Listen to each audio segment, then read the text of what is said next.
Hey everyone, and welcome to Developer Team. My name is Jonathan Cottrell, and in today's episode, I'm going to be talking about bringing new team members up to speed during the onboarding process.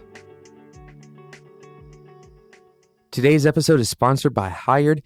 On Hired, software engineers, project managers, data scientists, and designers can get 5 or more interview requests in a given week. We'll talk more about what Hired has to offer to you.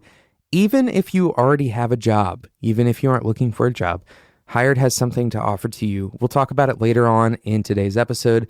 But first, I want to jump straight into this content. You know, we hear the term onboarding all the time in application development, specifically with reference to customer or user onboarding.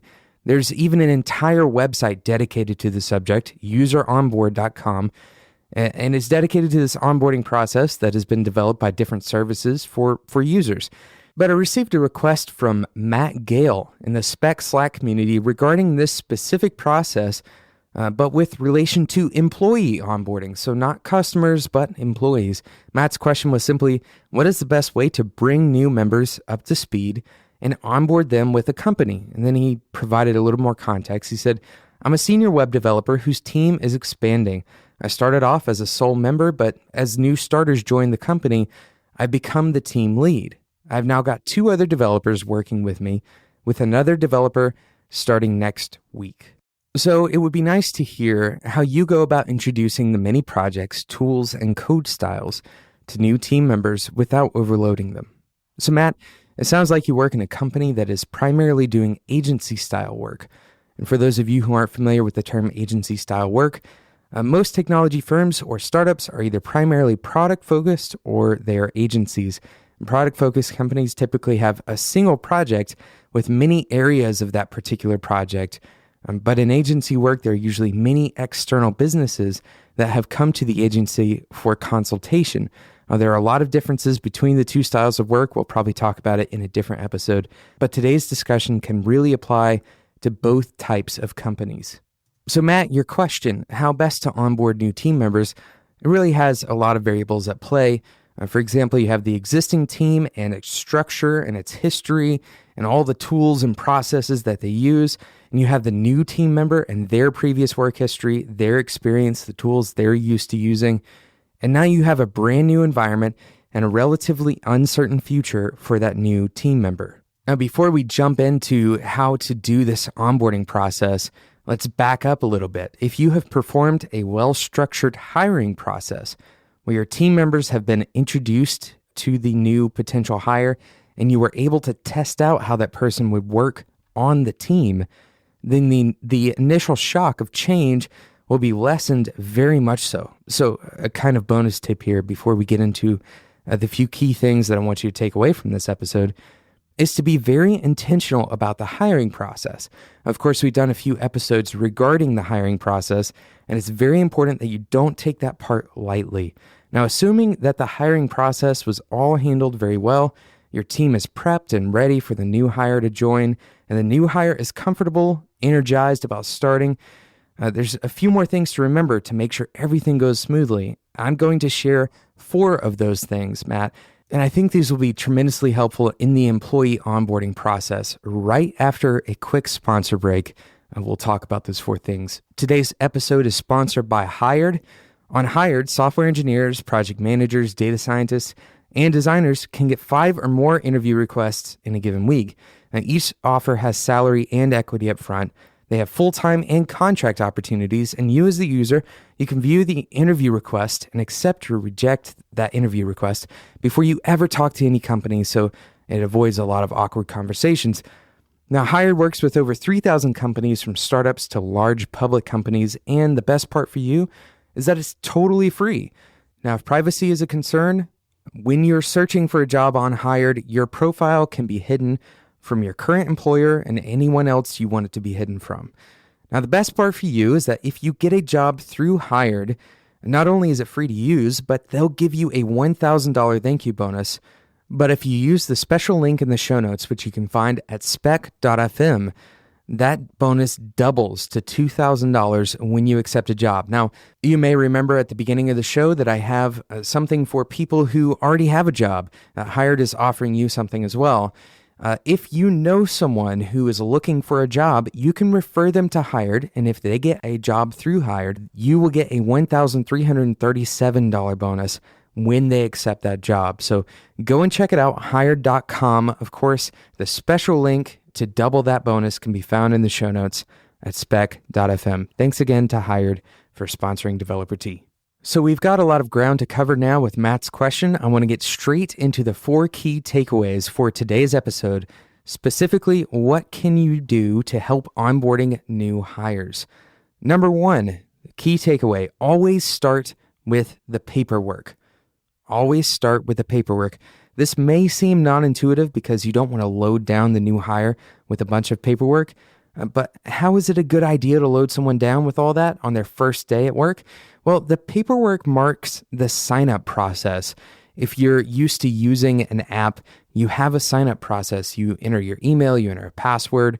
This gives the new hire the important sense of official ownership in their job. And it's as simple as that. It marks the beginning of their job, the official start. Of course, it also takes care of all of that stuff so it doesn't drag on throughout the first couple of weeks of their employment. They can focus on actually doing the work that you hired them to do. But you want to go ahead and get all that paperwork filled out up front. And this idea of making things official has huge psychological implications about how that employee is going to feel. Imagine if you're getting married, the marriage certificate, how important that is to hold in your hands. That is the substantiation of that new agreement. In the same way, when you have, for example, let's say a contract, maybe you have decided to create a contract for that new employee, give them that contract on the first day they start their job. This solidifies the relationship and it shows that you're serious as an employer. So number 1, once again, always start with the paperwork. Number 2, refine your onboarding process to a checklist that works like clockwork. Refine your onboarding process to a checklist that works like clockwork.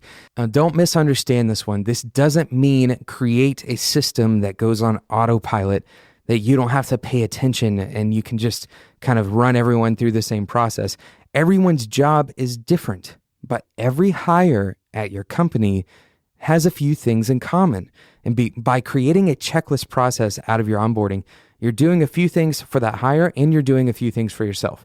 Number 1, every hire will have a shared experience then that they can relate to with each other.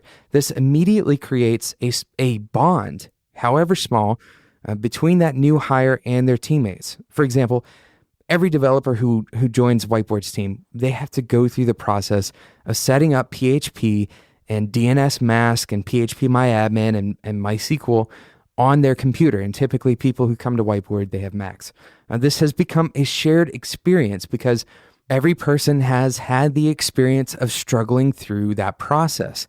It's not a huge barrier to entry, but it's big enough for very young developers that it's a little bit frustrating and everybody remembers that experience. So this has become a shared experience. Every person on the team has struggled at some point or another to effectively solve that problem. Now, by creating a checklist, you're also ensuring that you, as the employer, don't forget any critical pieces along the way. Being prepared when the employee walks in the door will once again reiterate the official nature of their employment and will also unify the onboarding process so that nothing falls through the cracks.